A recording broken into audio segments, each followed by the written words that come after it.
स्वकर्ता पितृ की जय, जय जोहार, जय प्रकृति, जय भारत, जय भील प्रदेश। સૌથી પહેલા તો આજે જે પણ ભીલ પ્રદેશમાં આવે છે એવા 49 જિલ્લાના લોકોને ત્યાં અમે ભેગા કરી દઈશું। તમે એકલા નથી, તમારી સાથે અમે બધા છે। પણ આપણા ગામના યુવાનો, માતા બહેનો, વડીલોને પણ તમારે કહેવું પડશે, જ્યારે પણ આપણા કુદરતી અધિકારોની વાત આવે, જ્યારે પણ આપણા માનવ અધિકારોને બચાવવાની વાત આવે, જ્યારે પણ આપણા સામાજિક મૂલ્યોને બચાવવાની વાત આવે, ત્યારે બધાએ એક થવું પડશે, બધાએ બહાર આવવું પડશે અને બધાએ લડવું પડશે। લડત એવી કરવી પડશે, હવે લડેંગે જીતેંગે જિંદાબાદ મુર્દાબાદ કરવાનું થતું નથી। હવે આવેદન નિવેદન તમે 2008 થી આપીને થાકી ગયા, હવે કરવાનું થતું નથી। હવે તમે એકવાર એમને પૂછી લો કે હવે શું કરવા માંગે છે જંગલ ખાતું અને પોલીસ વાળા, પછી અમને તમે જણાવો, અમે આવા તૈયાર છે। આવનારા દિવસોમાં જો લડાઈ કરવાની થશે તો આરપારની લડાઈ થશે। તમામ પક્ષ પાર્ટી ભૂલીને, તમામ સંગઠન ભૂલીને જ્યારે સમાજની વાત હતી અને સમાજના મંચ પર બધા જ પક્ષ પાર્ટીને ઘરે મૂકીને, નેવે મૂકીને આજે જ્યારે બધા સમાજના આગેવાનો એક મંચ પર આવ્યા છે, એ જ મિસાલ, એ સંદેશો આપવા માંગીએ છીએ કે જ્યારે પણ અમારા સમાજ અને અમારી માતા બહેનો સાથે અન્યાય થશે તે દિવસે અમે પક્ષ પાર્ટી, સંગઠન અને ધર્મ સંપ્રદાયને સાઈડ પર મૂકીશું અને અમારા સમાજ સાથે ઉભા રહીશું। એ સંદેશા સાથે બધા ઉપસ્થિત થયા છે, એમના માટે જોરદાર તાળીઓ પાડી લઈએ। અને અમને બોલવાની જે તક આપી છે એ બદલ તમામ આયોજક મિત્રોનો અમે આભાર માનીએ છીએ। ટેન્સા ખોદતા હશે કે ખાડા ખોદતા હશે, એમને એકવાર તમારો અમારા સંદેશા પહોંચાડી દેજો। અમારો સમાજ પક્ષ પાર્ટી સંગઠનો છોડીને એક થવા જઈ રહેલો છે। આવનારા દિવસોમાં નાનીલાલ, સોરતા, કાકરપાડા, હલગામપાડી કે દોધનવાડી એટલા ગામના ખેડૂતો નથી, પણ જે દિવસે આ ગામના ખેડૂતોને હેરાનગતિ કરવામાં આવશે તે દિવસે માત્ર અંબાજીથી ઉમરગામના નહીં પણ રાજસ્થાન, મહારાષ્ટ્ર, મધ્યપ્રદેશના જે પણ ભીલ પ્રદેશમાં આવે છે એવા 49 જિલ્લાના લોકોને ત્યાં અમે ભેગા કરી દઈશું।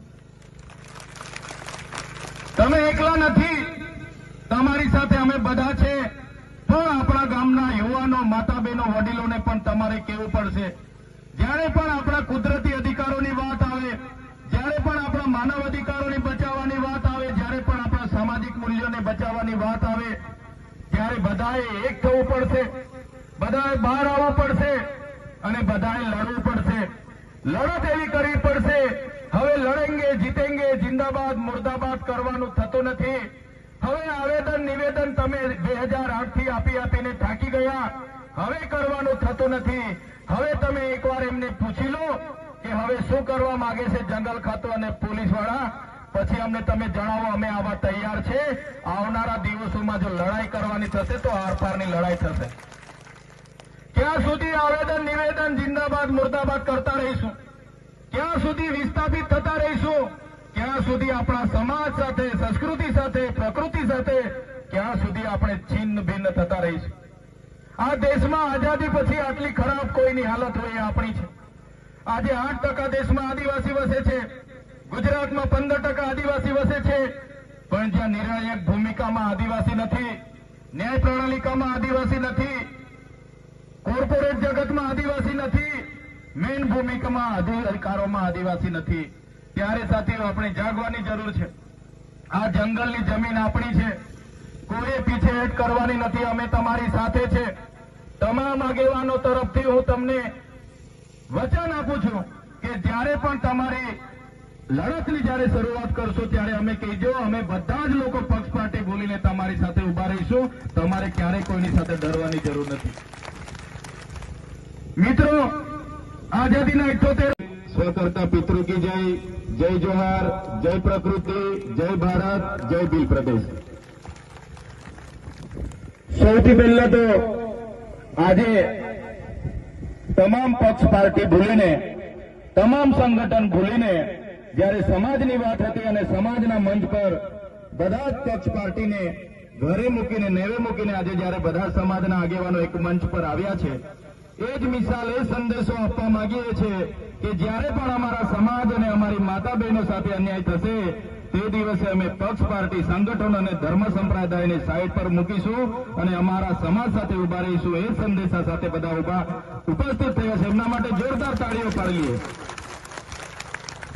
સાથીઓ, કહેવાય છે ઇતિહાસમાં કે 60 લાખ વર્ષ પહેલા આ પૃથ્વી પર માનવ સભ્યતાની અસ્તિત્વ થયું હશે એવી માનવામાં આવે છે.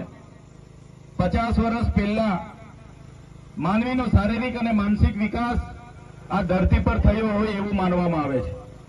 આશરે 10,000 વર્ષ પહેલાથી ખેતીની સંશોધન થયું, શોધ થઈ, અને જ્યારથી ખેતીની શોધ થઈ ત્યારે આદિવાસી સમાજે ખેતીની જમીન, એ જમીનનો માત્ર પોતાના નિર્વાહ માટે ઉપયોગ કર્યો છે. ક્યારે આદિવાસીએ પ્રકૃતિ સાથે કે ખેતીની જમીન સાથે પોતાના હિતો સ્થાપિત નથી કર્યા, પોતાના સ્વાર્થ માટે સમાજના હિતોને ક્યારે અવગણના નથી કરી.